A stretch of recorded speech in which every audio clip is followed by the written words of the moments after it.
Olá pessoal, hoje eu vim falar para vocês de um tema muito comum e de muita importância, que é a enurese noturna. O que é a enurese noturna? A enurese noturna é o ato de fazer a micção durante a noite. É um problema que afeta muito as nossas crianças, que é o famoso fazer xixi na cama. A enurese noturna, a gente conceitua ela quando a criança ela perde mais de 2 vezes urina à noite no intervalo de 1 mês. E a gente caracteriza essa doença, essa alteração, a partir dos 5 anos de idade. Então, até os 5 anos de idade, é normal a criança perder urina à noite durante o sono. A gente ainda considera normal, fisiológico, faz parte do processo natural de desenvolvimento da criança, isso à noite. E a continência diurna, quando a criança sai das fraldas, quando o bebê sai das fraldas, geralmente atinge ali entre os 2 anos de idade. Então, até os 2 anos de idade é normal e é fisiológico o bebê usar fralda. E a partir dos 2 anos, o bebê ele vai adquirindo o controle esfincteriano e ele consegue controlar a urina durante o dia. No período noturno, já demora um pouco mais. Então, geralmente, até os 5 anos, a gente ainda considera fisiológico normal. Não que a partir dos 5 anos a criança fazer xixi na cama seja alguma doença, seja alguma alteração. Nada disso. Às vezes a gente tem que só orientar, buscar às vezes um tratamento mais direcionado. No primeiro momento, quando a gente aborda uma criança com enurese noturna, uma criança que faz xixi na cama, a gente tem que investigar as possíveis causas. Um fator de risco que é muito comum para a criança perder a urina à noite é a genética. Então, a história aí dos pais que perdiam urina durante a noite, que tinham incontinência urinária noturna, é fator de risco para a criança, para o bebê também ter essa enurese noturna.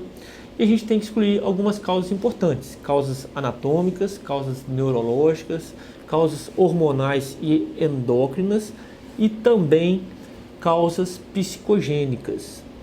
Então, anatômicos, via de regra, às vezes um ultrassom para poder avaliar a capacidade da bexiga, ver se a bexiga tem uma capacidade normal. As causas neurológicas, isso na história clínica a gente consegue diferenciar se há ou não algum outro distúrbio neurológico que possa justificar essa incontinência urinária noturna. Hormonais, diabetes é uma doença que pode cursar com enurese noturna.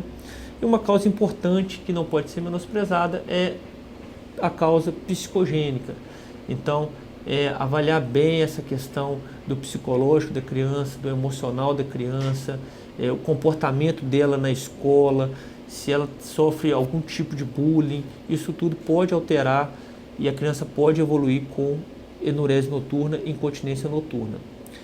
O tratamento, na maioria das vezes, é orientação. A gente tem algumas medidas, algumas estratégias para poder diminuir essa quantidade de perdas urinárias à noite. Então, um alarme noturno, acordar a criança à noite para ela poder urinar é uma estratégia importante.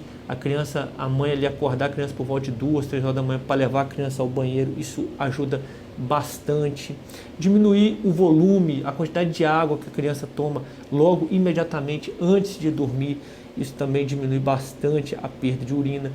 Ir ao banheiro antes de ir para a cama. Então, todas essas medidas simples podem diminuir aí a incidência de enurese noturna. Quando a gente não consegue o sucesso com tratamento apenas com medidas simples, mudanças de hábitos, a gente introduz a medicação. E a medicação basicamente visa estabilizar a bexiga. Às vezes é uma medicação que também atua no humor da criança, combatendo aí a ansiedade, essas alterações psicológicas. Isso tudo a gente vai ter ganho também na questão da enurese noturna. Se tiver alguma causa neurológica ou anatômica, aí o tratamento é mais direcionado, o tratamento é mais específico para o tratamento da causa base. Então, qual que é a notícia? Qual que é a dica? Toda aquela criança maior que 5 anos, que às vezes perde urina, faz xixi na cama aí mais de 2 vezes por mês, essa criança ela merece uma atenção especializada. Procure um especialista, procure o pediatra, procure o médico urologista para estar afastando essas causas que são raras, mas que precisam de tratamento para a criança não ficar aí desassistida. Um grande abraço.